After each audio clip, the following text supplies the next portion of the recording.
Director of National Intelligence, Tulsi Gabbard, welcome back to the program. Thank you, Benny. It's great to see you. I am a little bit disappointed that you didn't bring your Captain America shield. We have the shield right here for anybody who isn't familiar. Tulsi Gabbard, upon her confirmation to her office, received what I will only classify as a Captain America shield.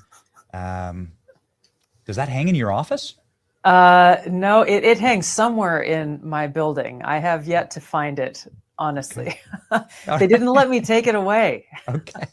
You got to sign it, all right. Well, it's a pretty cool shield. Yes. And I assume that the ascendancy into that building has been a wild ride, given the amount of work that you've been doing. We've been working hard. Yes. We've been working hard to come in on day one and carry out the mandate that President Trump delivered, that the American people delivered to him, and to carry out on the commitments that I made when President Trump nominated me for this position, was to find the truth and tell the truth to the American people, and work very hard every day to make sure that the intelligence that we are providing to the president, to his cabinet, and to policymakers is not politicized, that it is unbiased, objective, relevant, and timely intelligence that can truly best inform those critical decisions that the president is faced with making on a daily basis in the interests of the American people and the safety, security, and freedom of our country.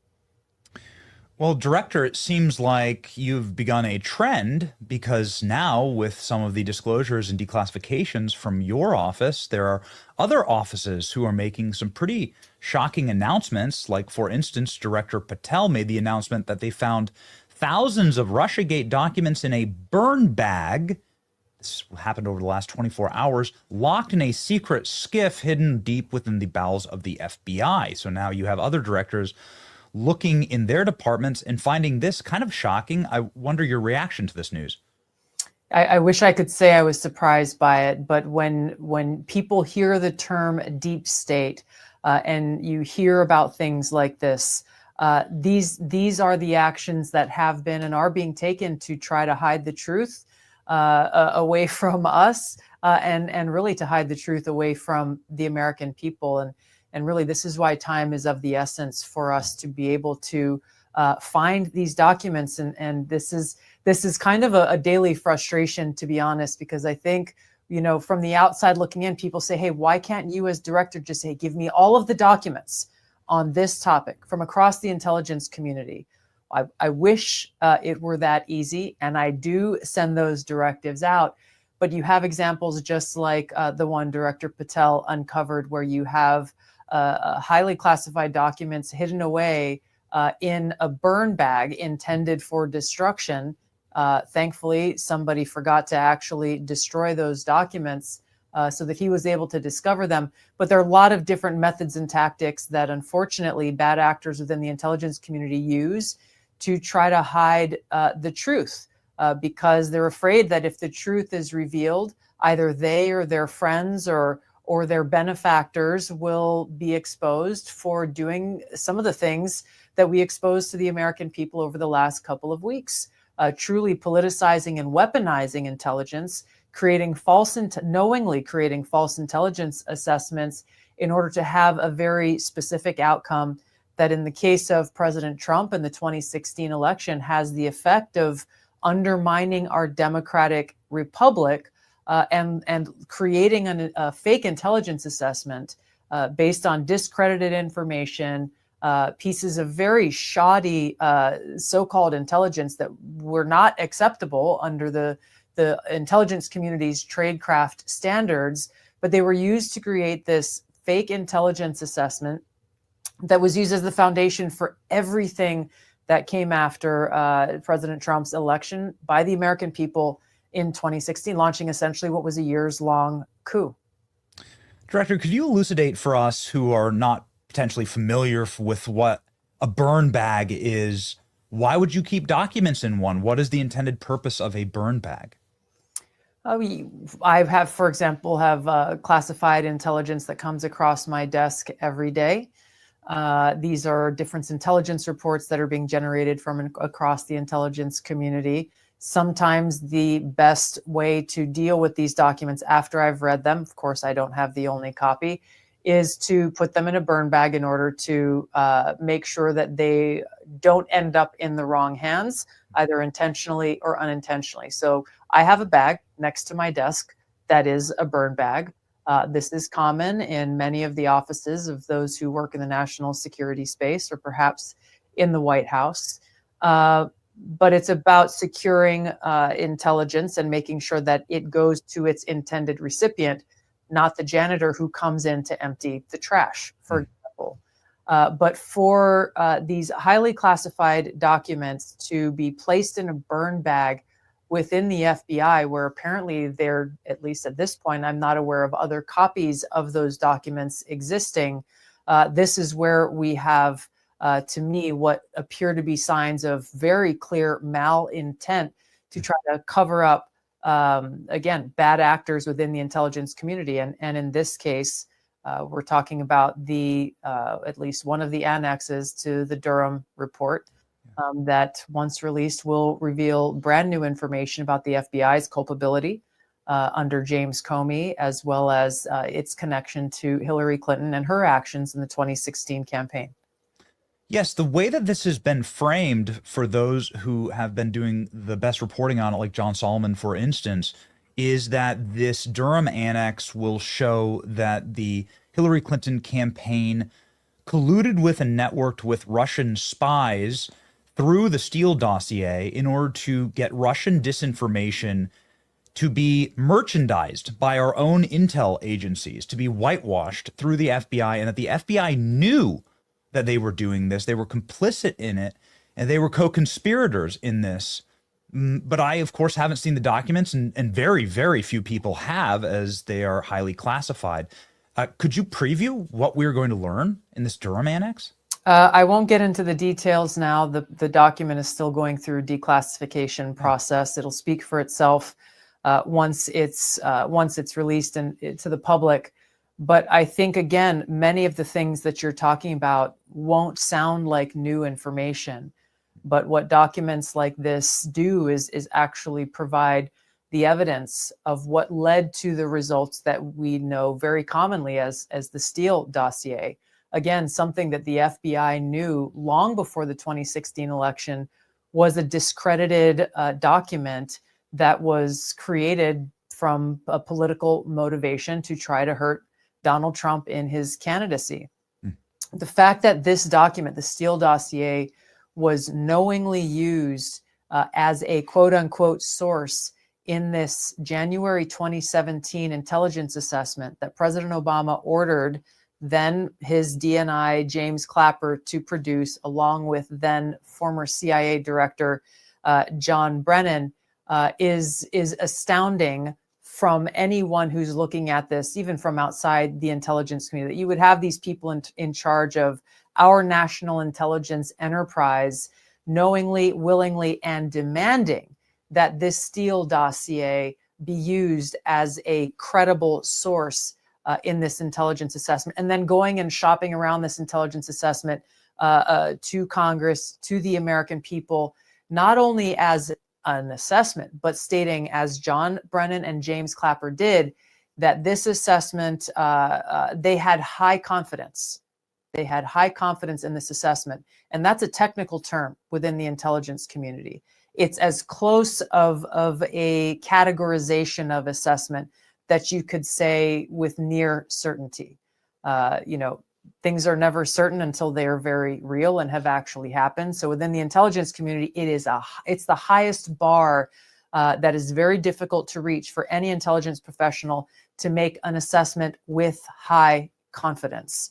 The CIA and the FBI singularly were the only two intelligence community elements that said that January 2017 assessment, the one Obama ordered, that was knowingly filled with falsehoods.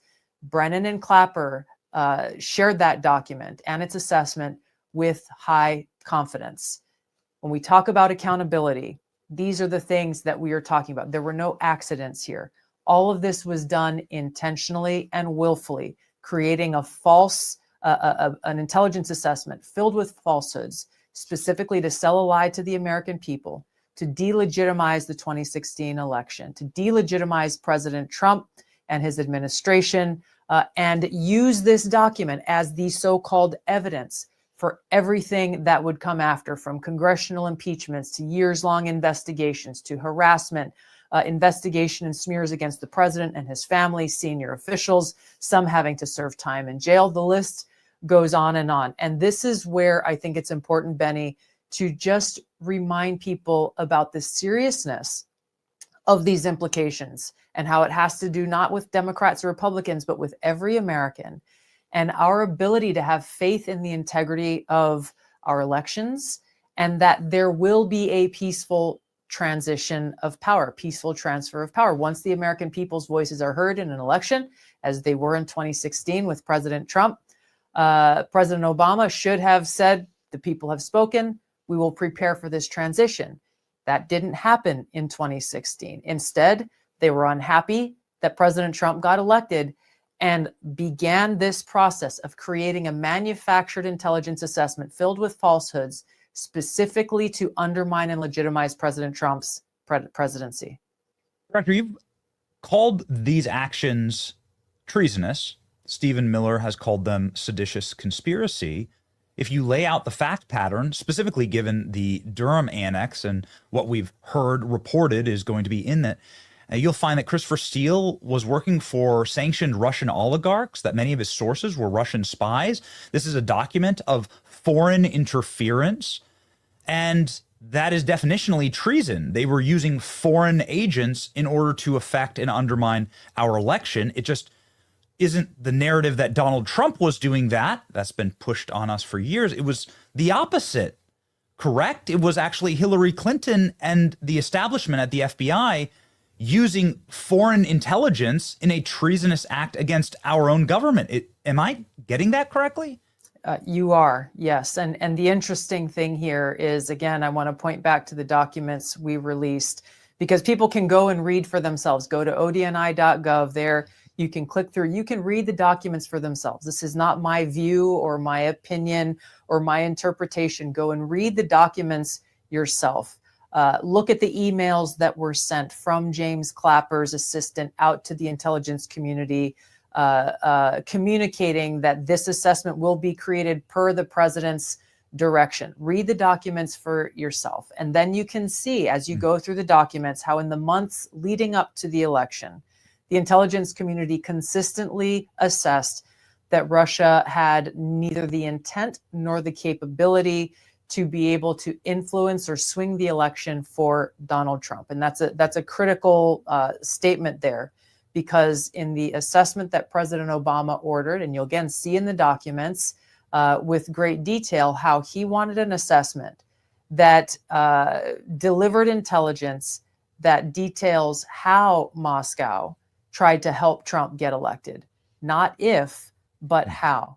And then DNI Clapper and CIA Director John Brennan delivered for President Obama through this manufactured intelligence assessment, again, based on discredited information and shoddy intelligence that was weaponized for a very specific political purpose.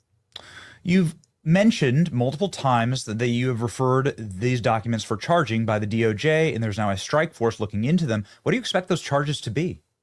I'm going to leave that up to the lawyers. I am not a lawyer, but we have and will continue to give Attorney General Pam Bondi, their strike force team, Todd Blanche and their team there at the Department of Justice, every single piece of evidence and documents that we find that continue to expose the truth to the American people about what really happened and who's responsible. Something that I thought was very interesting as we were looking through the timeline of the documents is December 8th and 9th, that the President's Daily Brief being pulled, and learning that the President's Daily Brief also went to Donald Trump. And so Donald Trump would have been given exculpatory evidence were that President's Daily Brief to have gone to his desk via General Flynn, that there was no Russian interference in the 2016 election. Do you believe that there was a political motivation to hold that back so that President Trump wouldn't see that rightful intel? I have not yet uncovered evidence of that, but in my view, this is too coincidental to be a coincidence. That very clearly, when you look at all of the Russia, Russia, Russia rhetoric that came from Hillary Clinton throughout that campaign. If President Trump then, as President-elect Trump, had seen a president's daily brief, this is an article where the intelligence community views it as being a very highly esteemed product, that only the best of intelligence gets into this president's daily brief. If they had published that document, which said again that, I'm paraphrasing, that Russia had neither the intent nor capability to influence the election in favor of Donald Trump or either candidate, then President-elect Trump would have seen that and said, hey, see, this is what I knew all along, yet Hillary Clinton's been saying all of these things and making all of these allegations against President Trump and claiming foreign interference. For years, Hillary Clinton claimed that she would have won the election and been president if not for Russia. That was an inconvenient truth. The president's daily brief article was pulled. It has never been published until we released it about a week and a half ago. Instead, this new intelligence assessment was ordered by President Obama that contradicted directly every other intelligence assessment that had been published prior to the election, as well as assessments that had been pushed forward after the election, again, that said the exact opposite. The timeline is absolutely remarkable. And then this article from the New York Times, the day that President Obama decided that this would be the narrative, they even run it with a photo of him. It's shameless. December 9th, stating that their sources are from the administration. And it's already the pre-baked narrative that Russia helped Trump, even though the intelligence community hadn't done their assessment yet. That's right. Again, very how's that possible, Director? They got the message about what the narrative was supposed to be. They then reached out to their friends in the mainstream media to start to plant those seeds so that when this assessment came out, it would not be seen as something shocking or as contradictory as it obviously was to every other assessment that had been put out prior. And I think again, this is a good opportunity to point to why many of these mainstream media outlets have either been completely silent in the wake of these historic revelations, or they essentially are taking the approach, if they cover this story, they are trying to diminish it, say, hey, there's nothing to see here.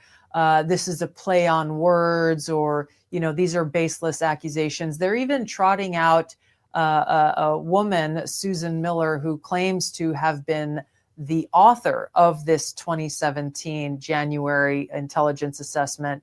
And she's claiming that everything that I've revealed and released to the public is all false, that we're the ones who are telling people lies. Well, I've checked in to Susan Miller, as well as checked in with some of the folks who were in the room when a lot of this was happening. And they have confirmed through multiple sources that Susan Miller was not the author of this intelligence community assessment. Once again, the mainstream media trotting out discredited individuals and reports, because if they actually report the truth, they would somehow have to admit their complicity in this, as you pointed out, from day one. Yes, from even before the intelligence community assessment, they were running with the narrative that was decided on December 9th, the same day. The Washington Post and the New York Times, it's shameless when you go back and look at the timestamps. Yes. Shameless. Very quickly here, if you don't mind moving to one other topic, you made a comment at a cabinet secretary meeting that has stuck with our audience, and they'd really love an update on it. And it's about the 2020 election. And you were talking about the security of that election, and you were telling President Trump that there has been evidence that has been uncovered of potential breaches. I'm not exactly certain, but I'd love a follow-up on this. Here's the moment right here, and perhaps do you have any updates on the 2020 election or anything that you've found, Director? The point that I was making there in the cabinet meeting was early discovery that I had seen from a whistleblower who came forward, who was working under CISA at that time, which is responsible for critical infrastructure and trying to protect against cyber vulnerabilities, critical infrastructure, including, of course, the integrity of our election systems.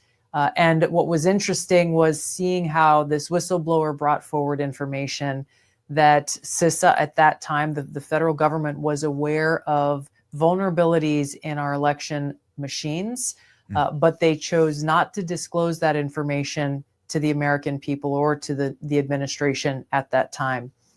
This is an area, of course, of critical importance, once again, for the American people to have faith in the integrity of our elections and that it is their voice that is heard through these elections. We're continuing to investigate this, and when we have information that we're ready to release, you'll hear about it. Okay, so we're going to be hearing more on the 2020 election and some critical vulnerabilities. Yes. Yes. Okay. Very good. Our audience was thrilled when you released the JFK documents. It's the gold standard of declassification. I don't think you get enough credit for it, but you followed through on President Trump's mandate. There were some alarming things revealed there, but I wanted to touch just ever so briefly on this, the CIA bumping into Lee Harvey Oswald before he shot JFK, as the official narrative goes. Your commentary on this, it's something the CIA has tried to keep secret for 60 years, and now it's out thanks to your office and your declassification efforts. Remarkable. Yeah, well, thanks, Benny. I really give all the credit to President Trump, because he came in and issued these executive orders. I think it was within the first week of coming into office that mandated that everything that the intelligence community has on the assassinations of President John F. Kennedy, of Robert F. Kennedy, and of Martin Luther King, Dr. King, must be released to the American people. Now, in each of these cases, some documents had been released previously, either by, in JFK's case, congressional mandates, but they were highly redacted in many cases. And then in the case of Senator Kennedy and Dr. King, many of those files had never been released before and were literally sitting in boxes in storage. And so sending out hunting teams to go and find these documents, looking in places that people hadn't looked before, really provided us the opportunity to deliver on President Trump's promise to the American people, for them to see and learn about each of these three cases, incredibly historic and tragic events in our nation's history, once again, to bring transparency and truth. And I'll tell you what, there are some folks within these intelligence agencies who fought very hard to keep many of these redactions in place. And it was President Trump. I was traveling overseas at the time, attending a security conference, and he called me in what was the middle of the night. I don't remember where I was exactly, but he specifically said, do not redact anything. Don't listen to anyone else who tells you otherwise. So President Trump really gets all of the credit here, because he made a promise to the American people. He has delivered on that promise. And I'm grateful to be able to do this work once again, to be able to give the American people what they deserve. And this is something I share with people who work in my organization, is the constant reminder is we work for the American people. That means what we do belongs to them. There are national security considerations, of course. Not everything can be declassified, but we work very hard every day to be able to make sure wherever we can share the truth with the American people, so they can draw their own assessments and draw their own opinions based on what we're sharing. One final very quick follow-up to that point and to one you made earlier about the media being used as a propaganda mechanism. We saw it flatly. I mean, I think it's the smoking gun, quite frankly, of the Obamagate narrative and the Russiagate narrative, that it was so baked in that the New York Times and Washington Post went and ran with it. Some would say that that's part of Operation Mockingbird. Some would say that that's part of what we learned in the Church Committee, that the intel agencies were using media outlets as their mouthpieces, and that those mouthpieces would parrot the official narrative. And I wanted to ask you, is this operation still going on? Are you aware of the intel agencies working directly with media outlets in order to push prescribed narratives that may or may not be true? It's something that we've already had to deal with, Benny, within this administration, where there are people within the intelligence community who believe that their will is more important than the will of the American people. and will weaponize intelligence by leaking it to their friends within the mainstream media with the intent of undermining President Trump's agenda.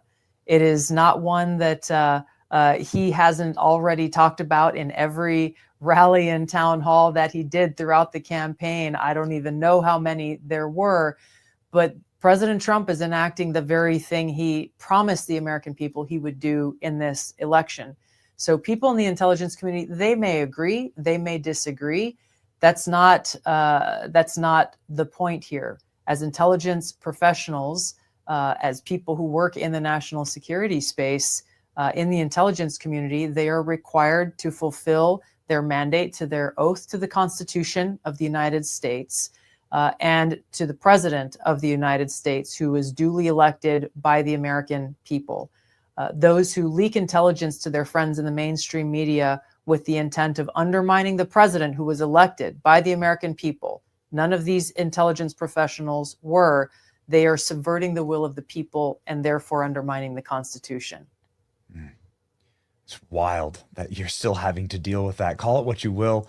But Operation Mockingbird, just incredible that they were just out with it, that they were using the media as government organs to push propaganda, and it's still happening today. This is why what we're doing is so important, Benny, Yes. and this is why President Trump's mandate in this is really critical, is by exposing the truth, by exposing the bad actors within the intelligence community and in the political space who are weaponizing intelligence to advance their own political interests, is so important to be able to turn the light on in places that have been dark for far too long, expose the truth, and drive accountability. That's the only way that we can actually shift this and begin the work to try to restore trust in the intelligence community.